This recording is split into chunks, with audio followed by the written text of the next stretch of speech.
Hi, and welcome back for me. But you guys are finally seeing history in the making.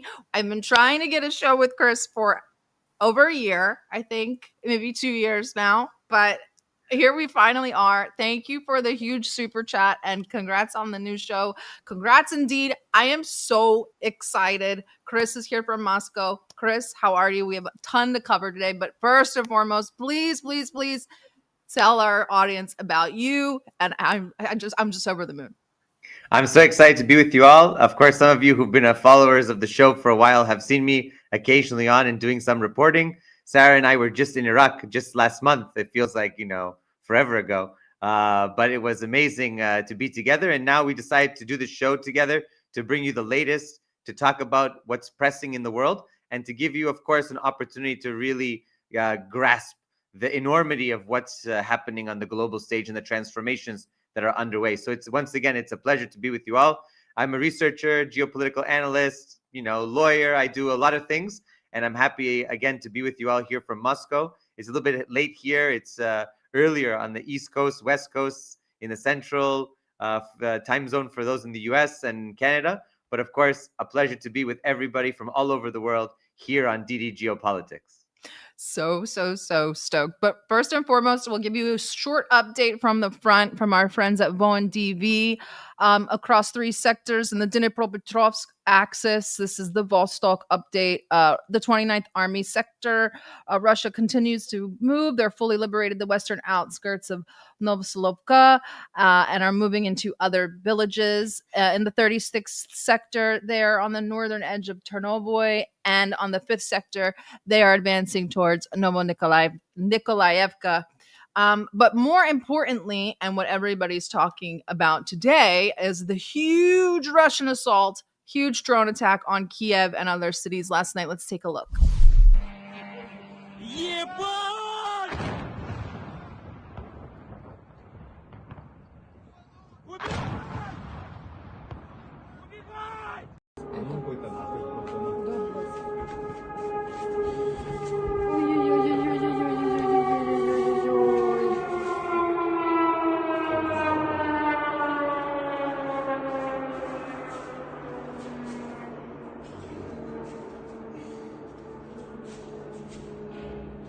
Еще так близко у нас на брюк.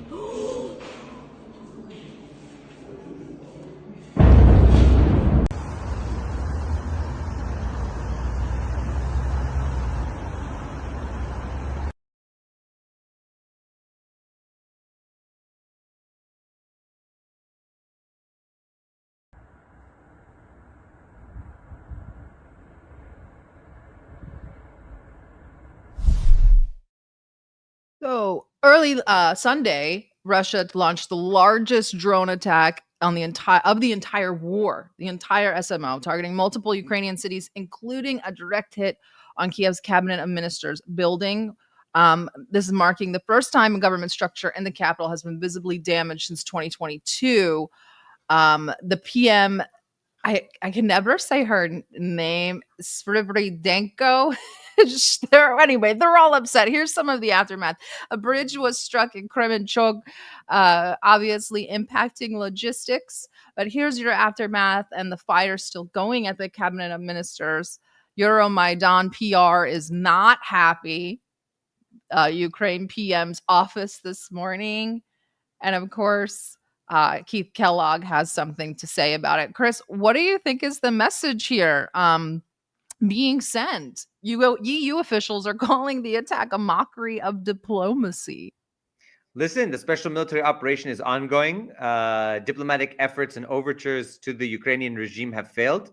Of course, President Putin has offered President Zelensky, quote unquote president, because he's illegitimate now, but has offered him at least to come to Moscow, the hero city, for peace talks.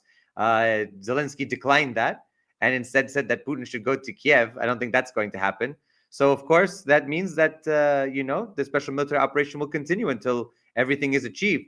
Of course, we had a statement from Dmitry Peskov saying that the recent meetings in the European Union and in the various capitals in the West, speaking about a military force that would be able to keep the peace in Ukraine comprised of NATO troops from various countries is, of course, exactly why this special military operation was conducted in the first place. And that's a red line for the Russian Federation. So, of course, it's very important to understand that the security guarantees and the national security objectives of the Russian Federation ultimately want a neutral Ukraine with no foreign troops and no foreign military bases that can be used to threaten or possibly attack the Russian Federation, which has been done, by the way. They did enter into Russian Federation territory with the Kursk debacle, which was crushed. But of course, that's important to understand that right now, the Russian Federation is continuing its operations until its objectives and the root causes are ultimately addressed and answered for. I don't think that's going to happen. We do have some reactions from the Americans who still don't get it. Russia has launched a very significant attack on Ukraine, and in Kyiv, they actually even hit a Ukrainian government building. Does the U.S. condemn the assault? And what are you waiting for now in terms of triggering those sanctions on Russia? Well, as you know, I'm not one of the foreign policy advisors of the president, but at the National Economic Council, we are responsible for making sure that sanctions get enforced and that people that are helping Russia with their war against Ukraine, as, for example, India has been doing, by buying Russian oil, that we're ready to respond to them economically. And, you know, the last night's news is very disappointing, and I'm sure that there's going to be a lot of talk today and tomorrow about the level of sanctions and the timing of sanctions. The timing of additional sanctions Perhaps, yes, on Russia. I mean, it's up to the president in the end, but yes, it's a very disappointing set of affairs. Up to the president. Are you ready to move to the second phase? Are you ready to move to the second phase of sanctions against Russia or punishing Putin? How is your call with the Prime Minister? Moving into the second stage of sanctions against Russia. Are you worried? You're in Moscow. No, not worried at all. And the Russian Federation has already withstood enormous pressures and economic pressures with this coercive sanctions regime that has been placed not only since 2022, but also the architecture of which was from 2014 onwards. I think that right now the Russian Federation is prepared to continue its various methods and ways to combat these sanctions and to continue to provide for the Russian people and the Russian state. So whatever Trump wants to do, Trump now and the U.S. government want to impose sanctions, secondary sanctions on other countries who do business. But of course, for those who just recently watched what happened in Beijing, I don't think that there's going to be a big impact, especially before that, the SCO meeting. I don't think we're going to see that. In fact, these countries are coming closer together as more and more coercive pressure is put on them, because ultimately, this is exactly what many have been speaking about for decades, the coercive and hegemonic nature of the West. Well, speaking of coming together,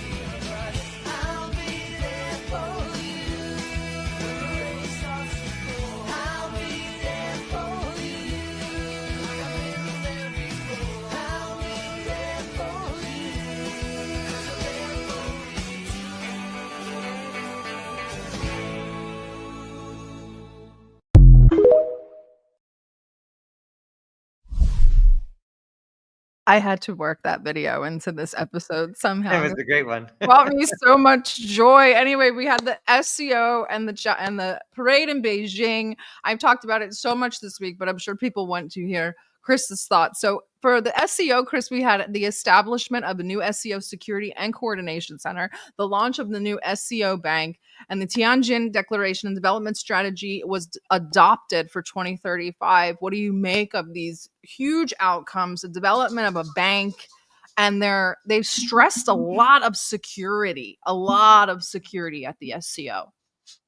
Yes, absolutely. I think first and foremost, the new SCO security architecture comes on the heels of Israeli and U.S. aggression and illegal war on Iran, this 12-day war that occurred just 2 to 3 months ago. So ultimately, what many of the member states are speaking about is we need a new security architecture. And of course, what came out of the SCO was strong condemnation of Israel's aggression, as well as other aggressive moves by hegemonic powers. So you are seeing the SCO take a more firm position in terms of security architecture. Some even fear, there has been some talk that the SCO could be the new Warsaw Pact. That's what some people are talking about in foreign policy circles in Washington and in Brussels. So I think that ultimately stokes fear in their hearts that somehow this could be the beginning of a new access that they are, of course, deeply concerned about. Of course, they don't look in the mirror to know that they are the access and these ones are the freedom fighters. But okay, the SCO Development Bank is also a huge thing. It's important to note that just recently Dilma Rousseff, who was the president of the BRICS Bank, and I believe still is, was awarded the highest friendship order from China, which President Putin has and a few other world leaders. And so it shows the tremendous impact that these new banks of the global south and this rising multipolar world are having in terms of their enormous impact on investment, development loans, and overall economic inputs into these developing countries. And of course, ultimately, the strategy of the next 10 years, basically a 10-year plan, which some people were like, oh, we're back in Soviet times. We're going to go 5, 10, 15-year plans. But this 10-year plan that was adopted is really important. It shows more integration, more deals. Of course, it's important to note this SCO meeting had over 20 major deals signed between member countries. And that was huge. We're talking about tens, if not hundreds of billions of dollars in the long term, trillions of dollars in terms of much larger infrastructure projects that we've seen, including what we'll speak about, Power of Siberia 2. Many of these things are critical. And that was the big fear of many in the West, is that, and this is actually something that was addressed in the Western media, that this ongoing aggression by the US has pushed all of these countries further together and has cemented their ties, because their ties are based on mutual respect and win-win cooperation and diplomacy, whereas the West is based off of coercion. And that coercion has rubbed people the wrong way for too long at this point. Actually, both leaders spoke a lot about that. We'll get to some clips of that, but you mentioned Power of Siberia. So that was another huge topic. This is, maybe some of our viewers don't know, this is Power of Siberia 2. Power of Siberia 1 is already in existence. Power of Siberia 2 will vastly expand this network. It's something that obviously is a threat to the West. So at the SCO Summit and Beijing Parade, Gazprom and China's CNPC signed a legally binding memorandum to construct the Power of Siberia 2 pipeline, which will run through Mongolia and will deliver 50 billion cubic meters of natural gas annually to China. This also increases volumes through already existing pipelines. For Russia, this pipeline will be a critical pivot to Asia, obviously, with the downing of Nord Stream and other pipelines under attack. This project will become the largest and most capital intensive in the global gas industry and will increase revenues for Russia up to 4.3 billion per year. This pipeline reinforces China's dominance with a more secure long-term piped gas supplies, and will if combined with capacity expansion of existing pipeline, will bring the total to over 100 billion cubic meters annually, making Russia China's leading gas supplier. This is enormous. Oh, this is huge news. I mean, we're talking about this is what many in Washington feared, and even Trump himself alluded to, and I'm sure we'll get to it, but this is exactly what the fear was, that over time, but of course it shouldn't be a fear, because the Soviet Union helped to build the People's Republic of China. It was Soviet scientists and engineers who built their steel factories, their oil industry, their chemical plants, their infrastructure after the Chinese Civil War had ended and the Communist Party had been victorious. So there had already been a decade of integration and a decade of really strong ties. Of course, you had the Sino-Soviet split and all that, but China and Russia have always been in a sort of strategic partnership, given their geography, given their shared values, given their shared enemies, or those who consider them enemies, and that brought them closer together. So it's only a matter of time before something like this was to come. And we see greater cooperation, and that we've heard this spoken about in recent weeks, greater cooperation in the Arctic, greater cooperation with energy, not only in terms of natural gas and other petroleum products, but also in terms of nuclear energy. We're seeing a broad scope of work being done on a wide array of issues. And of course, let's understand who were the three big heads.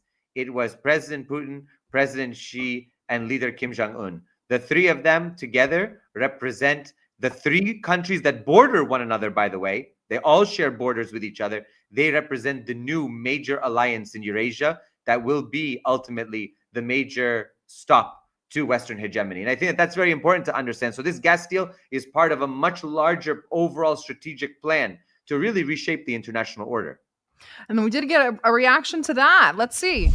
Vlad lost his customers in Europe. Now America is selling energy to the French and Germans. So Putin's putting down a big old pipeline to China. It's supposed to be finished next decade and supply 15% of China's energy. Russia and China are growing closer. Someone might have to bomb that pipeline like Nord Stream. Trump's not thrilled with Putin. Yeah, they're just saying it out loud.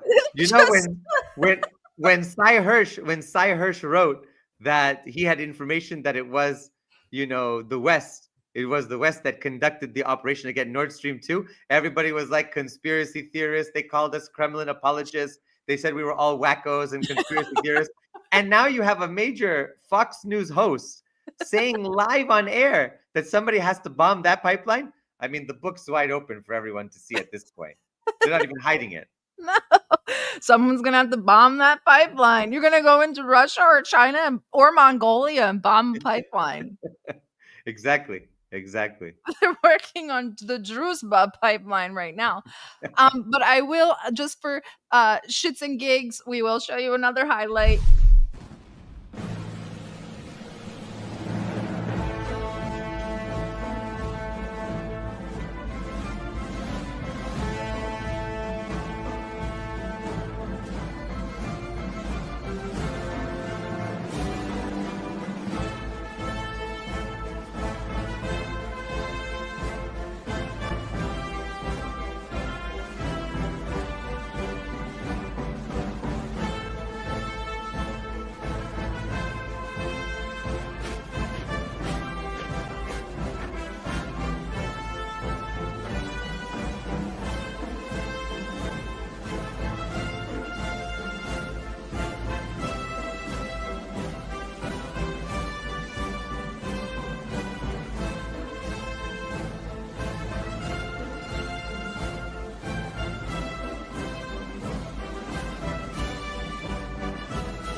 Before we get to the wordy parts, what did you think of the parade?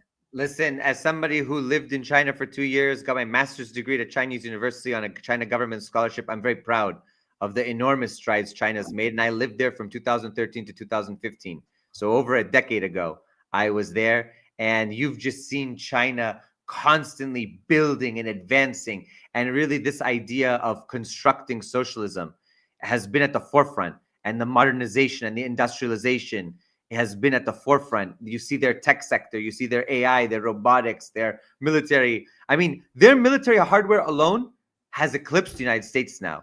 And it only goes to show that the Soviet model was correct, but needed some additions. And that's what the Chinese model has allowed. The Chinese model built on the Soviet model and was able to adapt it to new conditions and help to refine it into a major powerhouse at this point.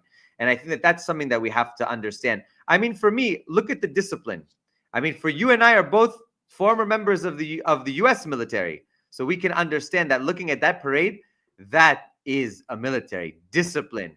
You know, the sort of the pride in the uniform, the parade, you know, the marching, everything. Just that you could tell that they felt a pride. You saw Trump's parade and you thought you were at a rock concert. You thought you were at a rock concert and everybody was high and drunk and just doing their own thing. But you see the very big difference. And of course, I had a lot of comments because I talked about this on X. I had a lot of comments from other former military personnel saying, well, we have more combat experience. Of No, course, we my don't. response was, we lost in Afghanistan. We got our ass handed to us by the resistance in Iraq. We don't seem to be able to do anything to harm any of these countries that we've been involved in. And so, of course, as somebody who was in that military and left and resigned from that military against its policies, from the onset, I think one thing that you understand is the U.S. military, for all of its sort of, chutzpah about its military power and its technological superiority, has now been eclipsed. And let me tell you, by the way, because some people said in the comments, China and the US have never gone head to head. They did. In the Korean War, they went head to head. And the Chinese pushed them back from nearly the border of China all the way to the 38th parallel, right? So I'm just saying, it's already been tried. It's already been tried, and the Chinese were able, with overwhelming heroism, with far cruder weaponry and logistics, were able to push the American troops all the way back. Actually, it was not the U.S. troops only alone. It was a UN combined force, right? Yeah, So, and guys, read this book, please. I recommend it all the time. Patriots, Traitors, and Empires. It's the only decent book I can find in the West about the Korean War if you want to know what we did to Korea, the Forgotten War. exactly.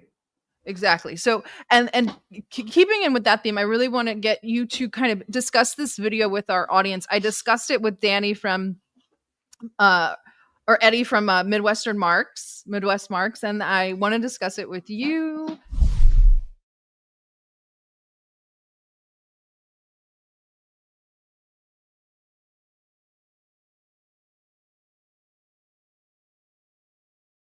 Maybe not. Maybe it just doesn't work. Well, I was trying to play. Let's see if I can get it on my share screen. I doubt it though, because Twitter never works for me. I haven't booked. Okay, I think I have it here. Here we go.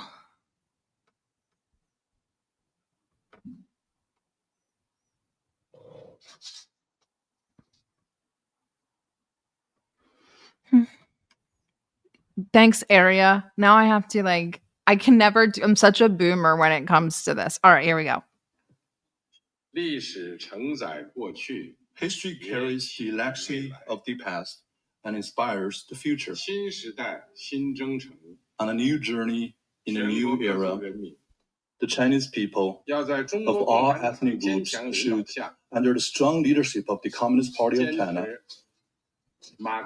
follow Marxism-Leninism, Mao Zedong thought, Deng Xiaoping theory, the theory of three represents, and the scientific outlook on development, and fully implement the thoughts on socialism with Chinese characteristics for the new era.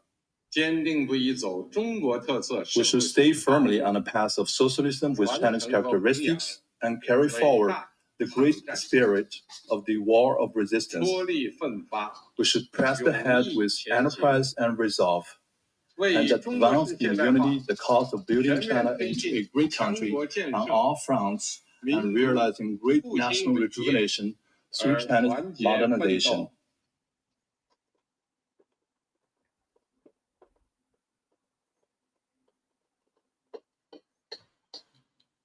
The great rejuvenation of the Chinese nation is irresistible. The noble cause of peace and development of humanity will prevail.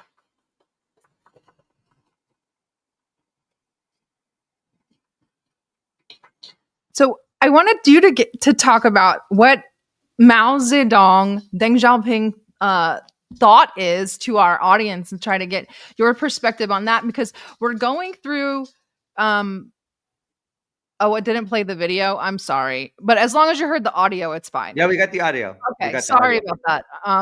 Anyway, my bad.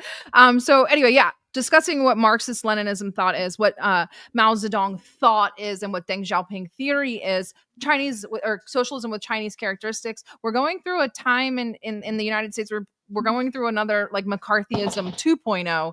So maybe if you could shed some light on what these sorts of ideologies are.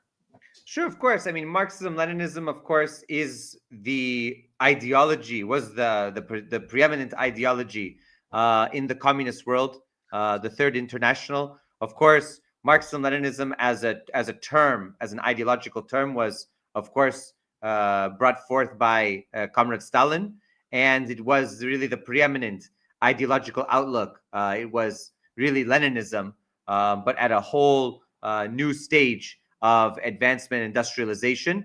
Of course, after the de-Stalinization period, there was a real attack on Marxism, Leninism with that the way in which Stalin understood it to be. And of course, the attack on Stalin ultimately meant a degradation of Marxism, Leninism. However, Chairman Mao, never agreed with the de-Stalinization and ultimately looked to Comrade Stalin as a preeminent Marxist-Leninist thinker and as someone in the proud tradition. That's why they have the five heads, right? Marx, Engels, Lenin, Stalin, Mao. So especially during the period of the 50s, after Khrushchev's secret speech and after the period of de-Stalinization in the Soviet Union and in the Eastern Bloc, China actually ramped up its efforts to promote Comrade Stalin and effective leadership. And of course, this was also part of the drive towards the Great Leap Forward and then afterwards the Great Proletarian Cultural Revolution. Mao Zedong thought is, of course, applying Marxism-Leninism to China and its conditions. Of course, mainly speaking about peasantry. China was in a unique situation given its feudal characteristics, the warlord period. Of course, there were tremendous ideological and theoretical advances during the guerrilla war, especially during the anti-fascist and anti-imperialist struggle that occurred for a few decades. There were also tremendous advances theoretically into not only what the Chinese state should look like in theory and practice, but also the power of the masses. This is what some Maoists will call mass line. When you look, for example, at the bureaucracy, this was Mao's later critiques at the bureaucracy. Of course, we eventually have the giant calligraphy posters bombard the headquarters, and then the rise of the Cultural Revolution. All of these things to say that Mao Zedong's thought, which of course is interpreted by the modern Chinese state as being 70% correct, 30% incorrect. That's what they say for Chairman Mao. This ultimately is rooted in the Marxist-Leninist interpretation of Mao with Chinese characteristics, given its conditions at the time. So they will look at Mao from especially the pre-PRC period up until the Great Proletarian Cultural Revolution, actually really up until the Great Leap Forward. And they'll say that was Mao's good time. And then it didn't get so good, from the late 50s onwards to the 70s. But that's Mao Zedong thought, really. And it's really a Chinese version of Marxism-Leninism. Ultimately, then you get Deng Xiaoping theory, which is very much about opening up, reform of the system. This is why, for example, many online call some of us Dengists and things like that this was a betrayal of Mao. Although I think that there's a lot of debate as to what that looks like. And I don't think that it was an actual betrayal. I think it was also an advancement. And the truth is ultimately rooted in a key bargain and a key way in which the Chinese eventually put this to the masses. In the late 80s, when there started to become, really, you could argue, and some have in the academic world, a second cultural revolution, but one much more Western in style. When you look at it and you say, okay, do you want economic liberalism or political liberalism? Of course, this was the great question posed to the Chinese people. And eventually the Chinese people and the Chinese state agreed that there can be reform in the market, but that the Chinese Communist Party must maintain its preeminent position in society, because it is the only safeguard of the sovereignty and the will of the people in China. The Soviet Union, on the other hand, with glasnost and perestroika, eventually chose not only economic liberalism, but political liberalism, leading to the absolute liquidation of the Soviet Union, the collapse of the Communist Party of the Soviet Union, the chaos of the 90s. And eventually it wouldn't be until President Putin comes back on the scene that you would have the preeminence of a sovereign figure in a country like the Russian Federation to maintain control and sovereignty of the people. And so this great bargain is really at the core of Deng Xiaoping's theory. Then, of course, you have, for example, the three represents. You have, of course, the new outlook on socialist development, which comes. So you have Jiang Zemin, and then you have Hu Jintao. Although Hu Jintao has slowly been sort of sidelined some of his thought to go directly to Xi Jinping, which sees, for example, the harmonious society, a lot more of this socialism with Chinese characteristics.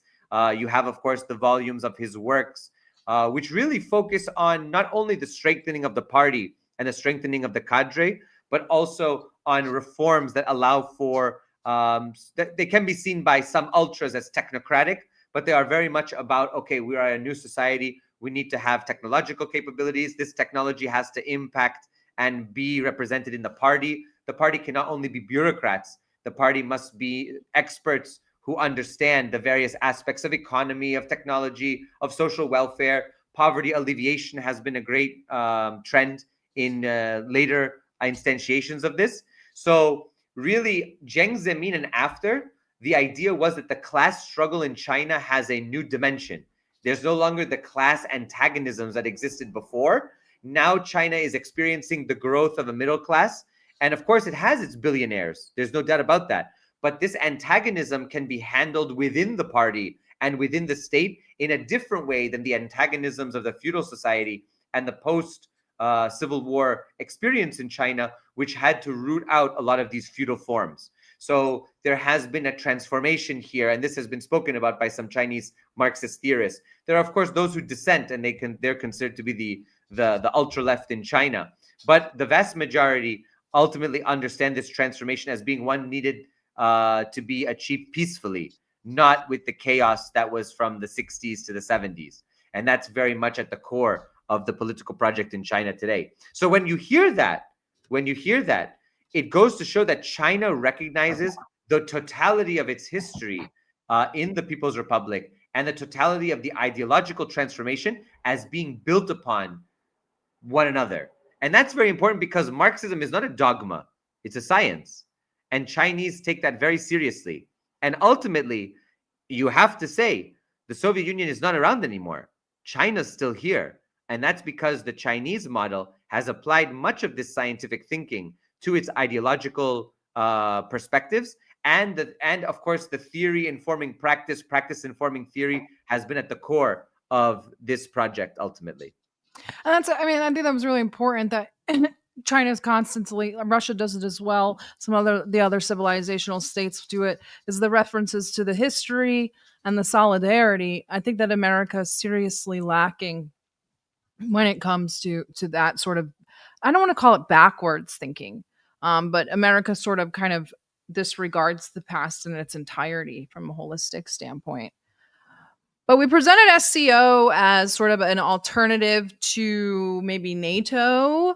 But I think that it's becoming even bigger than that. At the SCO conference, they announced Xi's new global governance initiative. So this is China's fourth major global framework. So the first was the Global Development Initiative, which was the economic model. Global Security Initiative, obviously your security model. Global Civilization Initiative, which was your ideological and cultural. And now we have your Global Governance Initiative, which I think it sounds as important as it is. Thank you for the super chat.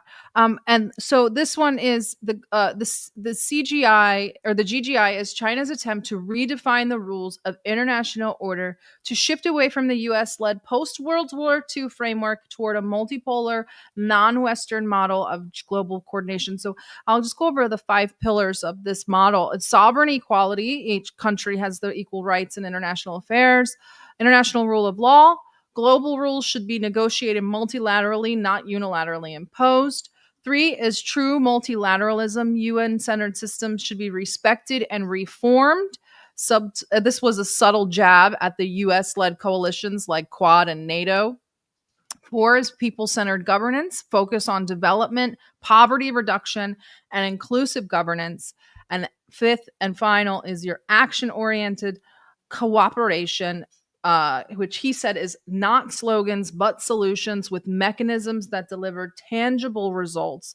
It's being looked at as a direct challenge to the Bretton Woods system, liberal interventionism, and Western universal values. So we're finally are we getting our new world order? I think we are. I definitely think we are. And we're there at this point. Why do you think it's accelerated so quickly in the last maybe 6 months? It feels like one of my friends, he actually is the one who sent the $50 super chat. Thank you again. He said, it feels like they're on a deadline. It feels like everyone's on a deadline, more so the Americans, but now it feels like this has accelerated as well. I honestly think that there's a variety of issues at play. I think that from 2022 to today, we've seen an acceleration. But more importantly, we've seen an acceleration as many of these countries have deepened their relations. But also, let's not forget, in the past few months, we've seen the United States once again take action against a country it has not taken military action against before. And not only that, a major player in West Asia, a major country involved in relations with the Russian Federation and the People's Republic of China in trade, in atomic energy, in so many domains, in gas and petroleum. And what you're really seeing is, look, the United States is still a belligerent power. It's still a power that only understands force. You know, it's very interesting. When Mr. X, quote unquote, wrote the paper on Soviet power that ended up driving Cold War doctrine, this was, of course, Kennan's favorite famous paper in foreign affairs, he said that the Soviet Union only understood power, direct power, overwhelming power, right? That it only understood power by force. It was projection. It's the United States that only understands power by force. They projected that on the Soviet Union, but the Soviet Union acted very rationally. In fact, of course, they gave up Greece during the period after World War II, and there goes, how I ended up in the West. But I just think about, like, Stalin was a very rational actor in terms of international affairs and could have gone for world revolution, which is what the Trotskyists were talking about, but instead chose to be very calculated, especially in an emerging nuclear world. The United States did not go that way. The United States immediately embarked on a massive 60-year project to reshape the international world order. And so with that, what you ended up having was a situation where many countries eventually looked and said, okay, well, we're not the problem, they're the problem, right?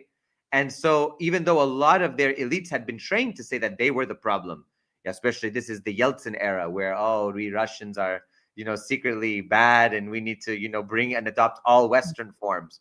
No, that was the problem. The West was the problem to begin with. So I think that this ramping up is what you're seeing as a result of what's happened in Iran, what's happened in Kursk, the growing relationship between Russia and the DPRK. I mean, the DPRK now, the Western media was talking about this. The DPRK now has emerged as a de facto recognized nuclear power on par with the major nuclear powers. It's never been treated that way. It's been treated as a rogue pariah state that had a few nuclear weapons. Right. Now it's taking the rostrum next to two major nuclear powers as the third nuclear power in the equation. And that's important because they have did it that way. Yeah. The other nuclear powers, if you think about it, the other nuclear powers, if you have on one side, you have the Western nuclear powers, then you have the Eastern nuclear powers. And if you look at the SCO, for example, what happened in Beijing, you have now 5 of them. You have the Russian Federation, you have China, you have the DPRK, and you have India and Pakistan, all of whom were participating in one way or another in these initiatives, right? And so that's very important because it offsets the United States, the United Kingdom, and France, the Western nuclear powers. And so you see, there are 5 major nuclear powers in the East. There are 3 major nuclear powers in the West. So now the nuclear balance of power has shifted as well. And it's overwhelmingly on the Eurasian side of the equation. So I think that that's very important to recognize here. And all of these things have ramped up a lot of the new security architecture, which we're seeing in Beijing, in Tianjin, and elsewhere. Yeah, and you mentioned India, and I believe that this is Putin's after SCO press conference, and here he is talking about India. Индия почти 1,5 миллиарда человек, Китай 1,3 миллиарда с мощными экономиками, но и со своими внутриполитическими законами. Вы понимаете, ведь когда со стороны говорят, а мы вас сейчас вот прижучим, мы вас сейчас накажем. Ну, как руководство таких стран, мощных, больших, которые пережили очень непростые периоды своей истории, связанные с колониализмом, связанные с попытками наездов в течение длительного исторического периода на их суверенитет. Как они должны реагировать? Но если кто-то из них даст слабину, все, политическая карьера закончилась. Так же, как закончилась колониальная эпоха. Но это невозможно сегодня в таком тоне разговаривать с такими партнерами. The colonial era is over. Talking about China, I think India is more important here. The colonial era is over. You can't talk to our partners like that anymore. Of course, absolutely. I mean, that's one of the main driving. When you hear the East speak about relations, they speak about win-win economic cooperation, win-win diplomacy. They speak about this in terms of mutually beneficial relationships. The West still speaks in the language of dominance and extraction. You hear that. My way or the highway, us versus them. You're either with us or you're with the terrorists. This kind of Manichaean worldview is exactly the problem that's being addressed in the East. And I think that that's what many of these leaders, including what President Putin just said, are understanding. You can't treat us like we are in the colonial period and you're coming with, the British flag or the French flag or the German flag or the Spanish flag, and you're going to plant it here, or the American flag in the 20th century or late 19th century. You're going to plant it here and say, this is our rules, and you play by the game. I mean, that's ultimately the root of this issue at this point. Threw up a banner for Nick. Nick, thanks for joining us. Please follow Revolutionary Blackout Network on X, one of our partners. Shout out to RBN. Well, we did get, of course, Trump. Who would Trump be if he didn't react to what's happening? Of course, we mentioned India. This is Trump saying, it looks like we've lost India and Russia to deepest, darkest China. So may they have a long and prosperous future together. Salty. Very but salty. Admitting defeat. And I think this one's the more important of the two. The big question to be answered is whether or not President Xi of China will mention the massive amount of support and blood that the United States of America gave to China in order to help secure its freedom from a very unfriendly foreign invader. Please may President Xi and the wonderful people of China have a great and lasting day of celebration. And there's the kicker. Please give my warmest regards to Vladimir Putin and Kim Jong-un as you conspire against the United States of America. First and foremost, shout out to the Flying Tigers and the American volunteers who helped. Yeah, right? Who helped, China. But let's be honest, it was the Chinese people who overwhelmingly fought the Japanese. The Americans, of course, did their part in the Pacific. But in terms of China, it was the Chinese people who fought to the tune of millions, tens of millions who were killed. 20 and million. Tens of millions more who fought in their own ways, village to village, city to city, to defeat. And don't forget, the U.S. at this period was also supporting Chiang Kai-shek. Yes. So let's not, and his of course wife was always the favorite guest in Washington and all this stuff. Let's not forget what actually transpired in history at this point in China. Our drug runners in Taiwan and Hong Kong and yada, yada, yada. But of course, you put Kim on the par with these as a sort of a peer with the other world powers, but that's not even that outlandish because here's Donald Trump doing it anyway. And now we're finding out this week, funnily enough, that we tried to kill him or to at least spy on him with SEAL Team 6 of all people. Yet another notch on the bedpost of failed missions of SEAL Team 6 trying to overthrow leaders. But let's see a little context. In early 2019, President Trump authorized a top secret mission deploying SEAL Team 6 Red Squadron to infiltrate North Korea and plant a listening device for intercepting Kim Jong-un's communications. This plan involved a nuclear submarine deploying mini subs carrying SEALs through the frigid waters, relying on delayed satellite intel. This collapsed when they encountered a small fishing boat. And instead of, I don't know, not killing them, they killed them and then weighed their bodies down and then escaped safely. This is all during the time when Trump's making his historic visit to the demilitarized zone and meeting with Kim. Can we ever negotiate in good faith? Ever? Listen, the so-called peace president, right? Oh, the peace president, this and that. We didn't even know that this happened. And this was while he was negotiating with Kim Jong-un. It's now very much apparent. It's no wonder why Kim has not rekindled that friendship or that, sort of partnership with President Trump, because chances are they might not have found the bodies of the DPRK sailors, fishermen, civilians who were out there in those frigid waters doing their daily task of getting fish and whatever else from the sea for their people. But ultimately, when this information reached Pyongyang, of course, this is really a declaration of war in a way. It is. This is a violation of the territorial sovereignty of a country. This is the killing of unarmed civilians. We should be thankful that Kim Jong-un has so much strategic patience and is so stable as a leader. He's the stable one, not the orange man in Washington. Kim Jong-un is a stable one, along with Presidents Putin and Xi. They are the ones that are not in rogue nations. They are the ones in deeply sane and strong government nations that provide for security and welfare. The United States is the rogue nation, along with Israel, going out bombing everybody right and left if they don't agree with them, if they don't like the same color. It's just insane. So this news is really a bombshell. I'm surprised it's not a bigger story, because ultimately it disproves everything Trump has said about himself, and it only proves that the United States still is in the firm hands and control of the same warmongers and neocons and regime change proponents that have been on the front for the past 4 or 5 decades, since the Cold War, since before. It's the same. Nothing's changed. Nothing.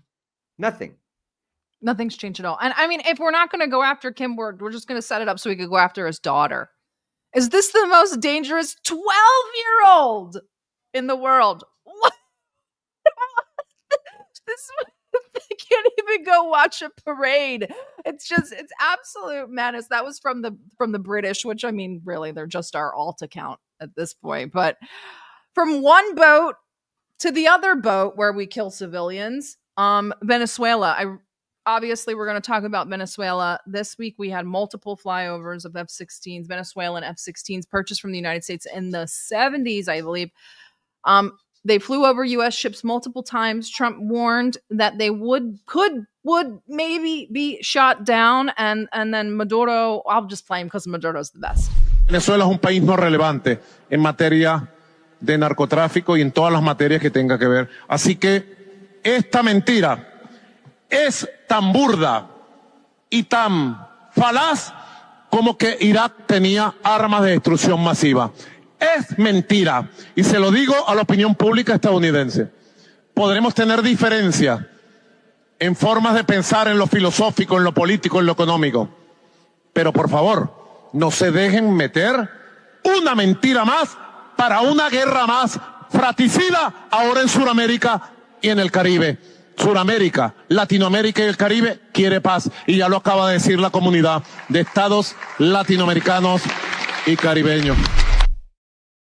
Another lie for another fratricidal war like Iraq. What are your feelings about how this is kind of materializing in Venezuela? We did shoot the boat. The Colombian president said, we, even if it was a drug trafficking boat, we don't kill the people. We've been arresting drug traffickers for decades. We usually don't wind up killing them. And we have no proof, no updates, no nothing that these people were trafficking drugs, which, by the way, the boat would have never made it to the United States, but regardless. I think, listen, I just was in Venezuela, late July. Yeah, July.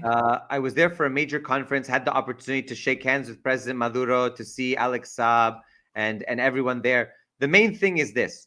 The Venezuelan people continue to pursue their own path of development. They continue to pursue their path of socialism in the 21st century. They follow the line of the commander, Hugo Chavez. They follow in the footsteps of Simon Bolivar and all the great revolutionaries. And of course, this is a threat because, as everybody now knows from all the infographics floating around social media, Venezuela has the largest reserve of petroleum in the world at this point. So, given that fact, and given the fact that it doesn't only have petroleum products, it has gold, it has timber, it has virgin agricultural land. Venezuela is basically feeding itself now without needs for imports on a lot of its agricultural goods, thanks in part to the sanctions that were imposed ruthlessly by the first Trump administration. So when you have this happening, of course, now the US is trying again on trumped up charges that somehow Maduro and Diaz Cabello and all these people are involved in drug running and they have this drug gang and it's all connected to what's going on in the US. Well, let me tell you one thing. If you have a drug problem, it's not the supplier that's the main issue. It's the consumers that are the main issue. And since the United States is the #1 net importer of drugs, maybe that's the problem. Maybe Trump should go after his sons and daughters and all their friends and their circles who are snorting lines of coke and having good times and good parties. Maybe they should be the ones to figure out, hey, what's going on around here, right? But the main thing is this. The United States wants to justify further military aggression against another country at this point. Since it didn't have enough in terms of bombing Iranian civilian nuclear program, and since it didn't have enough supporting a genocidal war against the Palestinian people, and since it didn't have enough supplying arms to Ukraine to kill Russian civilians and Russian soldiers, not only in the Donbass and Crimea, but also in Russian Federation territory, I think that that's very important to note that the United States is on a warpath with this. And the deployment of naval assets, aerial assets, and this kind of much more aggressive language is very, very concerning. Because if Trump claims to be the president who's all about immigration, well, launching a war against a stable South American country and drawing the whole region, because it won't just stay in Venezuela, it's going to spill over into neighboring countries, including Colombia. So starting a war that could lead to this kind of escalation and really radically reshape South America and create instability, which will lead to what? Mass migration of people trying to leave a war zone. And where are they going to go? They might head up this way, right? They might head up towards the United States. So I think that that's very important to understand and to recognize. But of course, the people who are cheering this on, they don't care because they can both justify a war and then clamp down on immigration and try to win on both sides. And what do they ultimately do? They further entrench the United States in more draconian laws, more surveillance, more military industrial power. And there we go. There we have that slippage back to the darkest fantasies of Dick Cheney, Bush, Wolfowitz, and the rest of the neocons, including, of course, John Bolton, who was raided by the FBI. At least somebody else was raided beside myself. So that was nice. And me. And you, of course, you know. Well, I mean, speaking of neocons, Gusano in Chief went down to Mexico. Son grupos narcoterroristas designados por leyes de Estados Unidos, operando en aguas internacionales con destino a llevar drogas a las calles de los Estados Unidos, y el presidente utilizó la fuerza y el poder de Estados Unidos para prevenir, para proteger a los Estados Unidos. Y explotaron un bote. Y puede pasar de nuevo. Puede estar pasando en este momento, puede pasar mañana, puede pasar... It could happen again. It could be happening right now. And don't think that's not even the worst of it. The vice friggin' president. Now, I hate the Krasensteins too, but this exchange, killing cartel members who poison our fellow citizens, is the highest and best use of our military. Killing the citizens of another nation who are civilians without any due process is called a war crime, to which the vice president says, I don't give a shit what you call it. What is happening?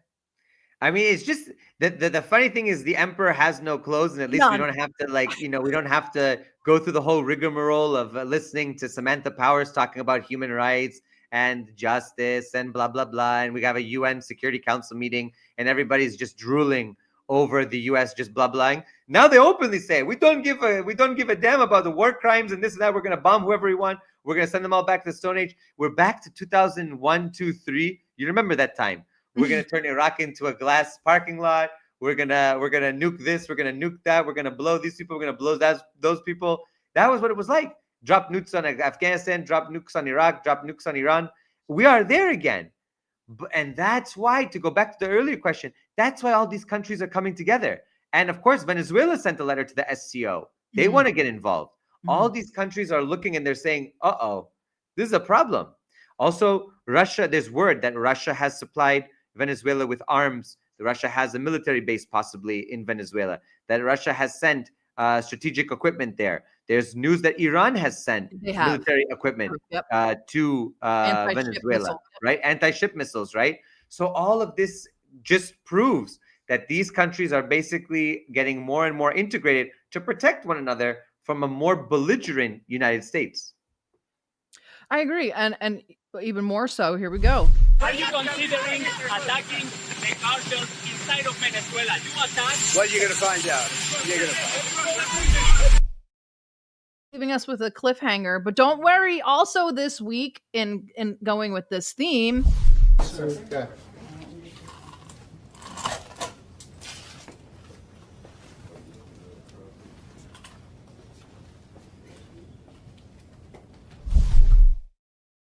Department of War. The fact that it was Velcroed. The fact that it was Velcroed just shows how the United States is in terminal decline. Who Velcros? Who? I mean, it doesn't happen in the Russian Federation. I'll tell you that much. No, nothing's Velcroed around here. Everything's in like concrete, stone, mosaic. Like it's not gonna move.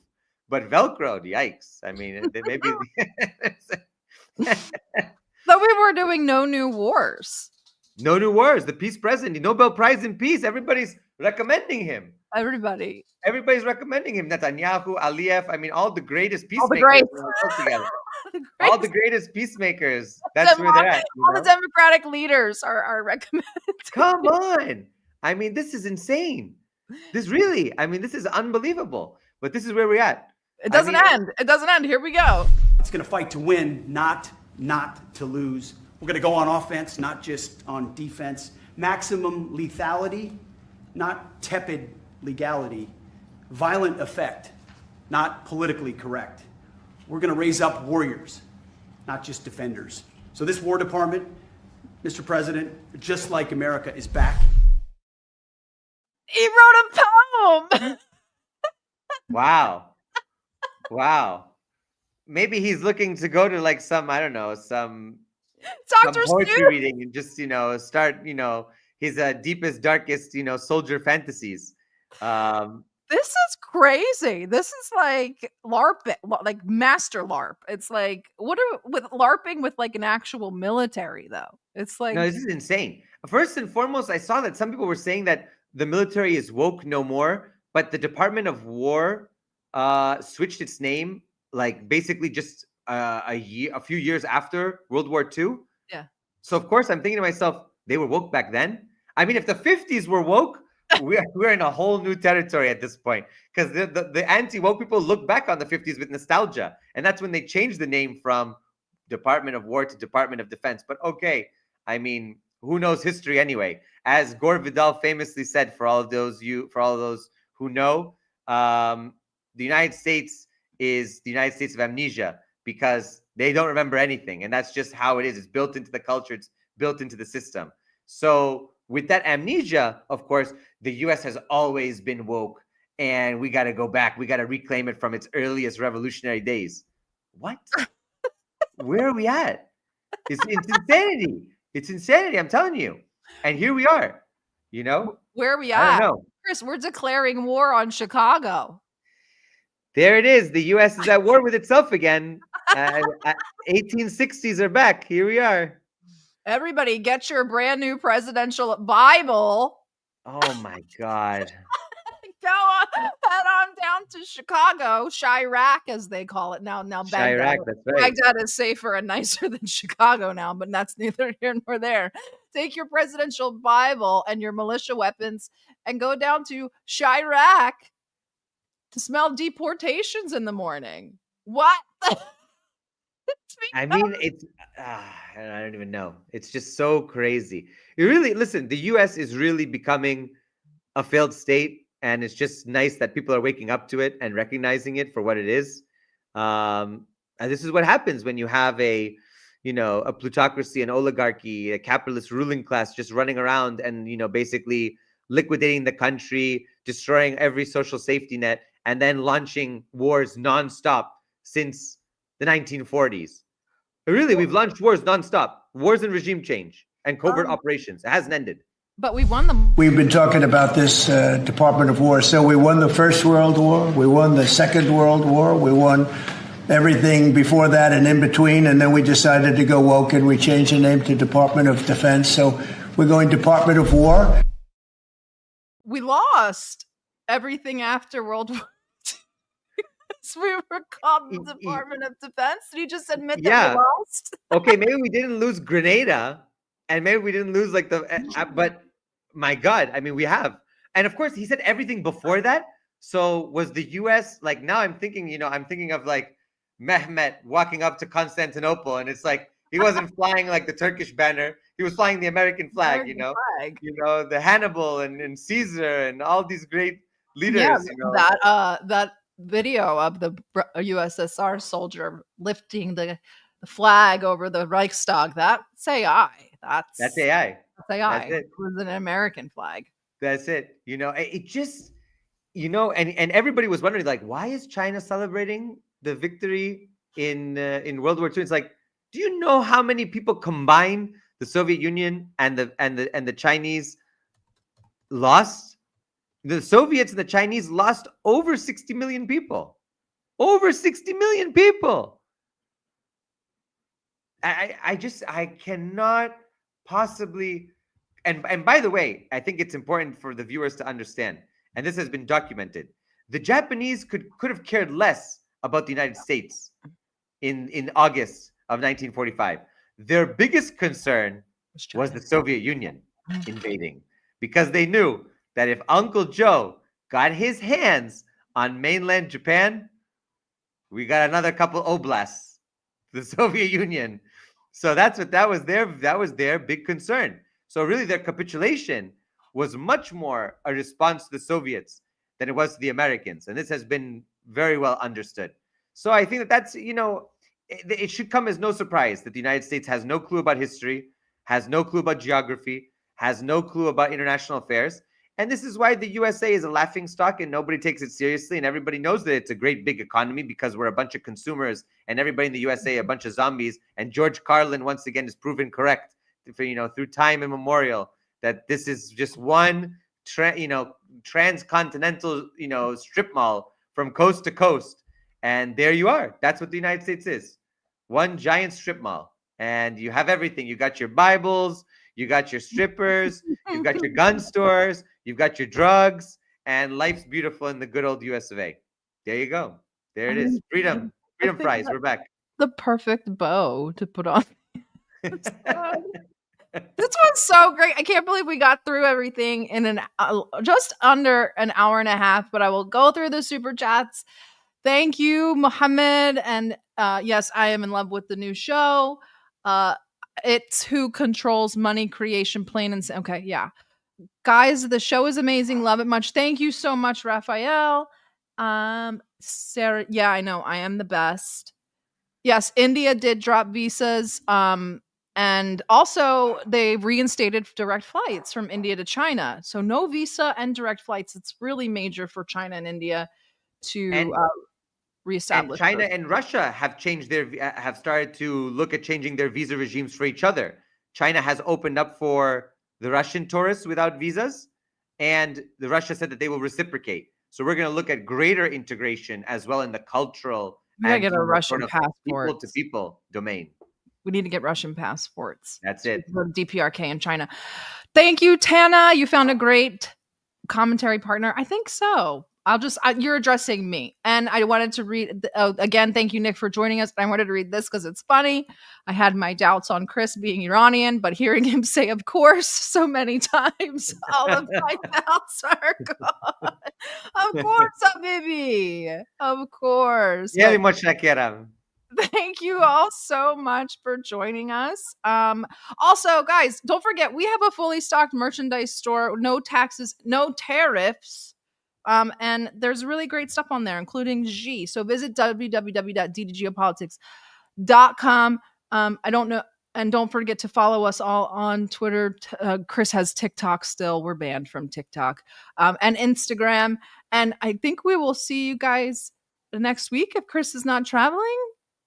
I'll be there. We will be here with you guys next week, and I will leave you with our Only Fabs, not Only Fans, Only Fabs t-shirt. Guys, have a good rest of your Sunday, and Chris, get some sleep. Yeah.